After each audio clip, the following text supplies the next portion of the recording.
दो सवालों को आपके साथ कंबाइन कर रहा हूं, इस पे छोटा सा तबसरा कीजिए। हाँ। एक चीज तो देखिए, डिजाइन आर्ग्यूमेंट जिसको आपने कहा कि हम लोग सब पहुंचते हैं उस डिजाइन तक, लेकिन एक बात तकवीत पा गई है, वो गालिबन कांट के हवाले से है और बाकी भी चंद एक ने उसके ऊपर बात की कि जी शायद डिजाइन आर्ग्यूमेंट फेल हो गया।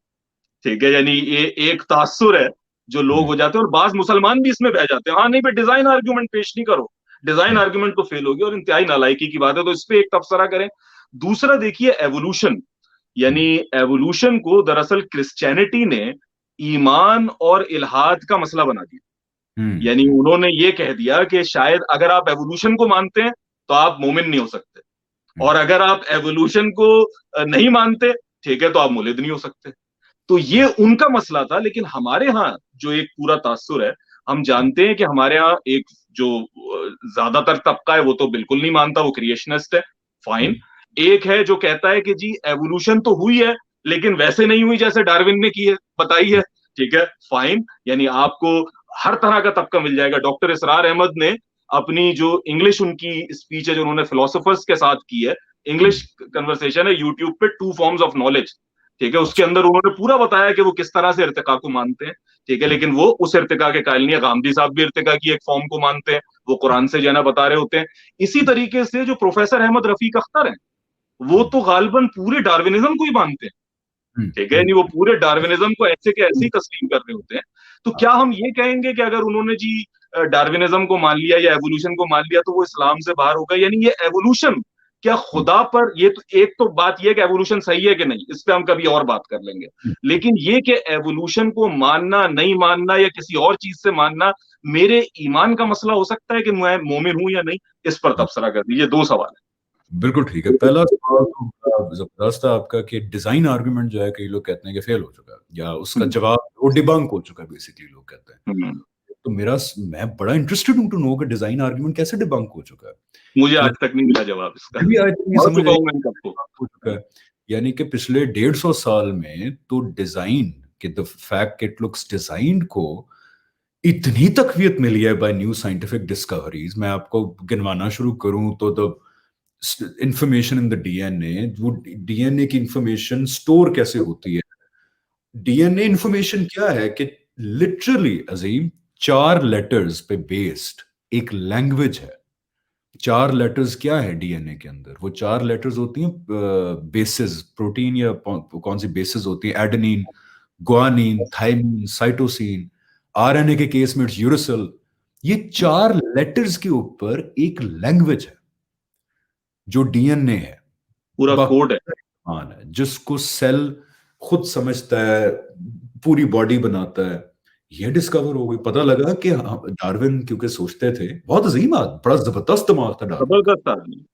उन्होंने ये सोचा था कि cell is a primitive jello like substance. Hmm. तो जितना आप एवोल्यूशनरी या लाइफ की स्कीम में नीचे जाएंगे, चीजें उतनी सिंपल होनी चाहिए। बल्कि हम्म। मॉडर्न एथिज्म का भी मुकदमा यही है कि the lower you go, the smaller you go, the simpler things get, because simplicity leads to complexity. यही पूरा मुकदमा है ना। हम्म। आपने पिछले 100 साल में जब सेल के अंदर पहुंचे, पता लगा सेल एक पूरी कायनात है। जनाब क्वांटम में। अंदर डीएनए के अंदर घुसे, पता वो एक पूरी कायनात है। यानी कि अपनी बॉडी का मैं डीएनए निकाल के उसको मैं अनबाइंड करूं, लिटरली जुपिटर या सैटर्न तक हो जाएगा स्टैंड जो है, अल्लाह अकबर। पैटर्न तक।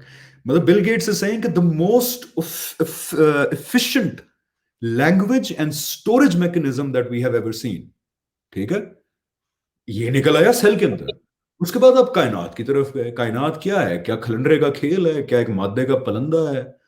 बस चीजें जो हैं वो इधर उधर अंधाधुन लगी जा रही? नहीं, पता क्या लगा, ये तो कांस्टेंट लॉज है कायनात में। हम्म। कायनात में इतने प्रिसाइज कवानीन ऑपरेट कर रहे हैं कि आप तसव्वुर नहीं कर सकते। ग्रेविटेशनल कांस्टेंट है, इलेक्ट्रोमैग्नेटिज्म है, उसके अलावा पता लगा कि खाली स्पेस भी खाली नहीं है। Empty space is not empty, there is a quarks. Fabric of space time. इस तरह की इतनी ज्यादा डिस्कवरीज हुई हैं कि अब कोई भी जो सीरियस इंसान है, हम्म। जिससे सीरियस डिस्कशन हो सकती है, वो ये नहीं कहेगा कि जो आपका क्या कहते हैं सवाल था, ये सारा देखने के बाद जो आपने अभी अभी पूछा था, सॉरी मैं जेन से निकल गया। the point in your question was design argument fail हो गया है या नहीं, और एवोल्यूशन। ये नहीं कह सकता कि डिजाइन आर्गुमेंट फेल हो गया। आफ्टर डिजाइन आर्गुमेंट को इतनी तकवीत मिली है कि आज मुल्हिदीन भी सीरियस ये नहीं कहते कि this is not designed. Neil deGrasse Tyson समेत वो कहते हैं कि may be it is, it does look very convincingly designed, but may be an alien civilization. और उस एलियन सिविलाइजेशन को किसने बनाया ये हम आगे जाके शायद कभी डिस्कवर कर लेंगे, बट कोई सीरियस मुल्हिद एग्नोस्टिक अब ये नहीं कहता कि डिजाइन आर्गुमेंट फेल हो गया। जो कहते हैं वो शायद वहीं फंसे में जो 2004-5 की नहीं डिबेट्स होती थी टेलियोलॉजिकल आर्गुमेंट के बारे में, एग्जैक्टली पूरे नाम भी बन गए थे कि फलाना का आर्गुमेंट है, फलाने का आर्गुमेंट है, वो उधर ही फंसे में अभी। तो उसकी कोई सीरियस इंसान ये जिसकी साइंस पे नजर है, क्वांटम इवन जो अभी जो साइंटिस्ट आए हैं हमजा, यानी जो यानी कहिए कि ये अपना हॉकिंग जो है, प्रोफेसर हॉकिंग जो है, ये तो सिर्फ बिग बैंग तक ही बात करते रहे या ब्लैक होल्स की बात करते रहे, लेकिन जैसे मिशियो काकू हैं, ये तो स्ट्रिंग थ्योरी को पूरा बयान करते हैं, एंड ही सेज कि there is a strong possibility that there is a god who is actually running it, he is a deist in the open world. यहाँ पे रिक्वेस्ट करता हूँ आपसे भी और बाकी सारों से भी, YouTube पे बहुत रेडली अवेलेबल ये डॉक्यूमेंट्री है, it's called intelligence not allowed, 1 घंटा और 30 मिनट की है, जहां पे आप देखेंगे कि बहुत बड़ी तादाद है, बहुत उन साइंटिस्ट्स की जो बहुत अचीवमेंट्स कर चुके हैं अपनी अपनी फील्ड के अंदर, जो बहुत खुल के कह रहे हैं, it's called the intelligent design movement. Intelligent design, they're saying, is a scientific hypothesis. When you look at the information, the laws and everything, the scientific hypothesis here that this is all intelligently designed because there is only one example of this kind of phenomenon, वो human mind है। अब देखिए computer से हम बात कर रहे हैं, ये कैसे बना है?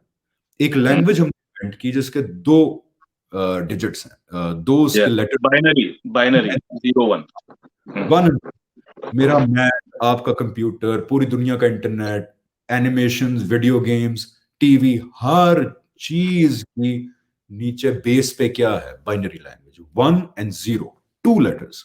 You rearrange that, कंप्यूटर को आपने एक जबान दे दी समझने की। लेकिन सेल के अंदर जो लैंग्वेज अल्लाह ताला ने इस्तेमाल की उसके 4 अल्फाबेट्स हैं। सुभान अल्लाह। और 4 अल्फाबेट्स हमारे लिए अभी कॉम्प्रिहेंडेबल ही नहीं है। हाँ, उसमें एक कायनात बरपा है, यानी अगर कोई 2 स्लिट एक्सपेरिमेंट को देखे, शॉर्डिंगर कैट वाली एग्जांपल्स को देखे, यानी आदमी अपना सर पकड़ के रह जाता है कि क्या जादू हो रहा है।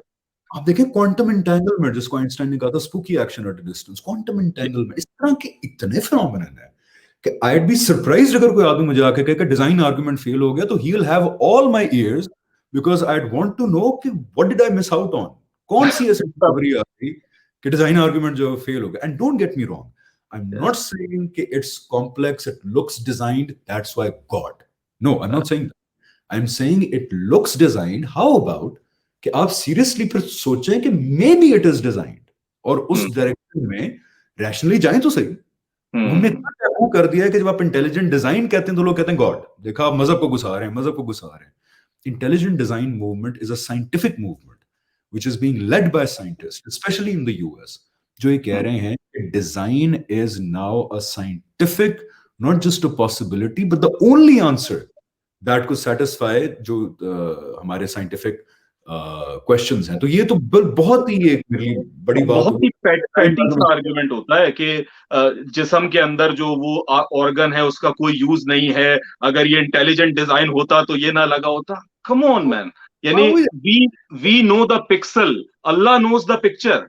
नहीं, और आपने क्यों ये पहले अज्यूम कर लिया है कि अगर चीजें परफेक्ट नहीं है तो अल्लाह, तो उस डिजाइनर ने कहीं पे कहा है मैंने हर चीज परफेक्ट बनानी है इस दुनिया के अंदर?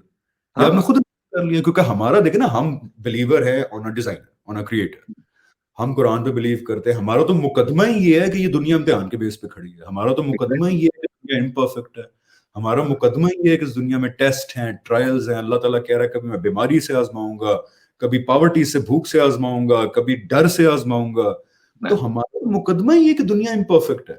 तो इसलिए जब एक मुल्हिद आता है मेरे से को बात करता है और वो कहता है कि यार why is there evil in the world, तो उससे मुझे भी एहसास होता है कि इस आदमी को मेरी साइड पता ही नहीं है बिलीफ की कि मैं क्या बिलीव। एग्जैक्टली और वही मैं I come back to that point Hamza कि मुझे जो समझ आई वो ये है कि लोगों ने स्क्रिप्चर नहीं पढ़ रखा होता, यानी हाँ। जैसे हम मुसलमान हैं तो like hmm, we need to study Quran Majeed. और हम्म, आजकल एक नया टेक्टिक है, यानी ये जो मुलेदीन यूट्यूब के ऊपर चंद एक बैठे हैं और जो बात कर रहे हैं, वो क्या हम्म। कहते हैं कि जी कुरान अगर पढ़ोगे तो मुल्हिद हो जाओगे। तो मैं कहता हूँ भाई 100 बिस्मिल्लाह हो जाओ मुल्हिद। तो ये तो एग्रीमेंट हो गया ना यार, मोमिन और मुल्हिद का एग्रीमेंट हो गया। कुरान कुरान मजीद पढ़ो। मुल्हिद हो जाए, ईसाई हो जाए, बुद्धिस्ट हो जाए, आपका मसला है, कोई बात नहीं। लेकिन पढ़ो तो यार, नॉलेज बेस्ड डिसीजन पे पहुंचो। अच्छा, एवोल्यूशन, एवोल्यूशन पे आ जाएं। हमजा, एवोल्यूशन के बारे में आप क्या कहते हैं कि क्या ये खुदा के ऊपर बिलीफ और नॉन बिलीफ का मसला नहीं, एब्सोल्युटली नॉट। देखिए, एवोल्यूशन, पहले तो हमें ये समझ लेना चाहिए कि मैं ऑब्वियसली साइंसदान नहीं हूँ, बट ये कॉमन है? नॉलेज है, डिस्कस करें। बिकॉज यहाँ पे भी पहला क्रिटिसिज्म ये आएगा, oh look at you guys talking about science and evolution, आप कौन होते हैं एवोल्यूशन पे बात करने वाले, आप क्या साइंसदान है? दिस इज नॉट अब डिफरेंट एक्सट्रीमिस्ट मौलवी जो कहते हैं आप कौन है मजहब पे बात करने वाले, कितनी सबके मदरसों पास से। अपने अपने ठेके हैं, कॉपीराइट है ना, तो ठेके लिए हुए मैं बड़ी तो। कॉमन नॉलेज वाली बात करूंगा, मैं कोई वो नहीं कह रहा कि मैं साइंस पे बड़ी नजर है मेरी। एवोल्यूशन दो तीन किस्म की है। एक है डार्विनियन एवोल्यूशन, जो कहती है कि एक सिंगल सेल से सब कुछ आया। फिर देयर इज अदर एवोल्यूशन की थियरीज भी हैं कि जी नहीं, ए बायोजेनेसिस समथिंग। फिर एक है जो कहती है कि नहीं, मल्टीपल जगह दुनिया के अंदर ये प्रोसेस हुआ सेल। Quantum leap. हम्म। तो इस तरह बहुत सारी थियरीज हैं। I am saying it doesn't matter what you believe in, you could be a Darwinian evolutionist, you could be any evolutionist, आपकी मर्जी है। जो आपको अपील ज्यादा कर रहा है बिलीव कर ले। एक एक कुरान के अंदर भी मैकेनिज्म है जो गांधी साहब जिस तरह उसको एक्सप्लेन करते हैं, एक उससे पहले का मैकेनिज्म भी है जिसमें हमें बचपन में बताया गया कि अल्लाह ताला ने 5 बरे आजमों की मिट्टी ली, फिर एक पुतला बनाया, फिर उसमें फूंका, पुतला जिंदा हो गया। वो भी एक नैरेटिव है। जो मर्जी आपने बिलीव करना है कर ले। अगर आप डार्विनियन एवोल्यूशन पे बिलीव करते हैं, ये फिर भी उतनी ही बड़ी बात है। एग्जैक्टली। इतनी बड़ी बात है कि आप अगर डार्विनियन एवोल्यूशन पे बिलीव करते हैं तो आप बिलीव क्या कर रहे हैं? आप ये बिलीव कर रहे हैं कि 3.5 अरब साल के अंदर, जो by the way in the universal scheme of things is nothing, 3.5 billion years is nothing. कायनात की टाइम स्केल पे आप इमेजिन करें तो 5 सेकंड भी नहीं आएगी 3.5 अरब। उसके अंदर एक सेल बनता है इसी, बेसिकली पत्थर, मिट्टी और हवा और पानी से। पत्थर, मिट्टी, हवा और पानी से वो प्रोसेस जन्म लेता है। वो प्रोसेस जो 3.5 अरब साल बाद मैं हूं, ठीक है, एक अजीम जीता जागता बाशऊर कॉन्शियसनेस वाला इंसान। कॉन्शियसनेस। अच्छा, इसको एक स्केल और ऊपर ले जाएं, मैं मुल्हिदीन और डार्विनियंस की बात कर रहा हूं, एवोल्यूशनिस्ट की, एक स्केल और ऊपर ले जाए। बिग बैंग हुआ था 13.8। अब मेरा ख्याल है हम लोग थोड़ा नीचे आ गए हैं, साइंसदान अपनी टाइम लाइन देते हैं 13.8 I guess billion years. Something like that. हर साल में यानी कि बिग बैंग होता है और उसका फाइनल प्रोडक्ट इस वक्त मैं। So in any case, whatever evolution you believe in, you're still believing something so extraordinary that you can't explain it without a designer. You just can't explain it. It's, in my opinion, मेरे जाती belief में, अब ये बहुत ridiculous बात है। Please offend ना हो जाना यार, एक तो हमारे बिलीवर्स भी बहुत नाजुक हो गए हैं, हमारे एथियस्ट भी बहुत नाजुक हो गए हैं, वो हर बात पे ऑफेंड सबके हो नखरे हैं भाई, खुदा जब हुस्न देता है नजाकत आ ही जाती है तो। तो प्लीज ऑफेंड तो होना। लेकिन अब ये माकूल बात नहीं लगती कि आप कहें कि जी 13.8 साल अरब साल पहले एक धमाका हुआ था, सब वजूद में आ गया, टाइम भी हो गया, मॉलिक्यूल भी बन गया, एटम्स भी बन गया, सब बन गया, और 13.8 अरब साल के बाद मैं हूं अब उसका रिजल्ट। यानी कि वो एटम अपने बारे में कॉन्शियस हो गया। Atom has become self aware of himself. An atom, that electron, that nucleus, that proton has become self aware. मैं एक उन्हीं एटम्स का पलंदा हूं जो आज इलेक्ट्रॉन माइक्रोस्कोप के ऊपर बैठ के अपने बाकी एटम्स को ही देख रहा है अपने अंदर। सुभान अल्लाह। ये छोटी बात है। आप चलो यानी हम ये नहीं डार्विन, मान सकते कि हमारा आईफोन खुद से बन गया, यानी चाहे उस पर बिलियन क्या मैं ट्रिलियन ईयर्स लगा दूं, नहीं मानेगा कोई भी ना कि ट्रिलियन ईयर्स में आईफोन बन जाएगा। बहुत दूर की बात है। मैं कहता हूँ कि मुझे एक रैंडमली कोई क्यूब दिखा दो, बड़ा परफेक्ट क्यूब या ट्रायंगल या पिरामिड, रैंडमली जो बन गया है वो,